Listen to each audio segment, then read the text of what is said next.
Las Islas Malvinas fueron avistadas hacia el año 1520 durante los siglos XVII y XVIII. Ingleses, franceses y españoles se disputaban el océano.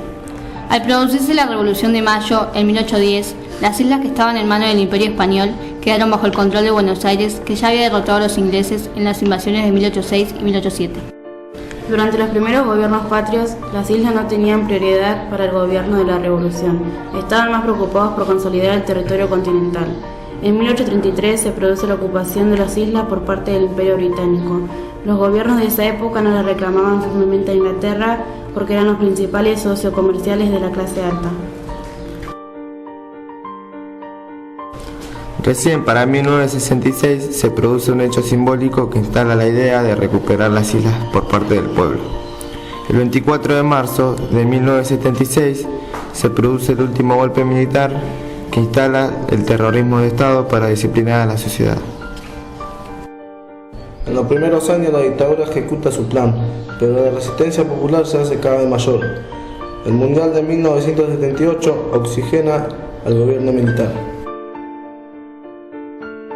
Para 1982 el gobierno estaba debilitado y debía buscar una causa nacional que les dé apoyo. Malvinas fue el último manotazo ahogado para intentar seguir en el gobierno. Nosotros los chicos de Jóvenes y Memoria estuvimos investigando y entrevistando a excombatientes para que nos cuenten sus experiencias, sus recuerdos sobre la dictadura, la guerra y la huella que les dejó. Primera pregunta, ¿a qué edad fuiste a la guerra? Y era, en ese momento teníamos 19 años ya como habíamos cumplido. Pero no es que fuimos, estábamos haciendo el servicio militar en ese momento. Hasta los 18 años y se hacía hasta los 19. Y se terminaba el servicio militar y ahí es donde se armó el conflicto. ¿Y dónde desempeñabas tus actividades durante la guerra? O sea, si eras marino, estabas en la marina. No, yo en este momento hacía el servicio militar en el ejército, en el regimiento 6 de Infantería de Mercedes. Entré en el año 81 al servicio militar y terminaba en el 82, para esa fecha más o menos. Un año y medio más o menos estuve en ese regimiento. Hacíamos funciones de entrenamiento y después limpieza del regimiento, cómo manejar las armas, y todo lo que nos estaban en ese momento nos teníamos que aprender. ¿Y vos fuiste prisionero de guerra? Sí, tuve una semana más o menos, estuvimos prisioneros de guerra. Desde que terminó el conflicto hasta que ya nos iban mandando al continente. ¿Y durante la guerra pasaste hambre? Pasamos bastante hambre, sí. Comíamos una vez por día, a veces un poco más, un poco menos, depende de cuándo nos llegaba la comida a donde estábamos. A veces tardaba más, a veces tardaba menos, un día y medio a veces tardábamos, no alcanzaban a llegar los alimentos. ¿Y Malvinas, era como vos lo imaginabas? Y no, porque en ese momento no la conocíamos nosotros, la isla. O sea, no teníamos noción de a dónde estaba, qué significaba la Malvinas. O sea, teníamos en cuenta más o menos por lo que habíamos estudiado, nada más. Claro. Pero no nos imaginábamos lo que era el clima, nada. ¿Y vos estabas al tanto de lo que pasaba con la dictadura? Sí, en ese tiempo sí, estábamos al tanto de lo que pasaba con la dictadura, de lo que era la dictadura, qué es lo que pasaba con los militares, pero cada cual se hacía su trabajo, no te molestaban, había que hacer ciertas normas que ellos pedían para que no haya desaparecido, como lo hubo y todo eso. Eso más o menos uno lo manejaba, ¿viste? Cómo había que viajar, si había que ir con documentos, si no había que venir con documentos, si te agarraban sin documento en la calle, los militares te metían preso, y así un montón de cosas que nosotros más o menos lo entendíamos, ¿viste?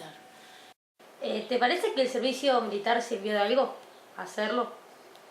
Y en ese tiempo hacíamos una especie de instrucción para estar preparado para para problemas como por ejemplo ahora, como conflicto bélico y toda esa zona, todo eso. Bueno, para eso nos preparaban a nosotros, en el Sartifes, en el servicio militar.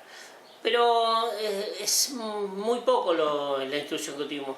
Era más obligatorio para que estemos ocupados en algo y que no haya tanta problemática con los chicos de 18 años, que en ese momento también no teníamos mucho trabajo, y bueno, y todas esas cosas. Bueno, igualmente el servicio militar era obligatorio porque como estábamos en dictadura, ellos era lo que determinaban qué es lo que había que hacer y qué es lo que no había que hacer. Entonces, bueno, sí o sí había que hacerlo, de todas maneras. No fue tan necesario, o sea, no nos sirvió de mucho, pero bueno, por ahí nos sirvió en el caso de que por ahí comprendimos un poco más la situación de lo que se vivía en ese momento, que lo que por ahí no se vive ahora, ¿viste? Todo lo que pasé yo lo pasamos casi todos. No hay una anécdota especial o algo, nada más que lo que vivimos todos. Esperar el conflicto, el hambre, el frío. Y eso, nada más. No, pero no tuvimos una anécdota especial para contar, porque ya no te acordás prácticamente de lo que pasó.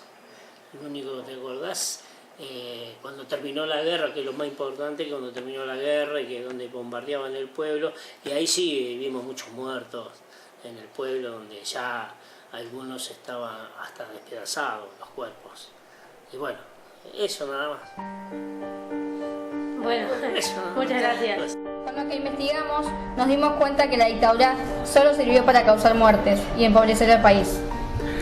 La guerra fue injusta, mal planeada y no seguía con los objetivos de mantener la soberanía, sino de que los militares se querían perpetuar en el poder.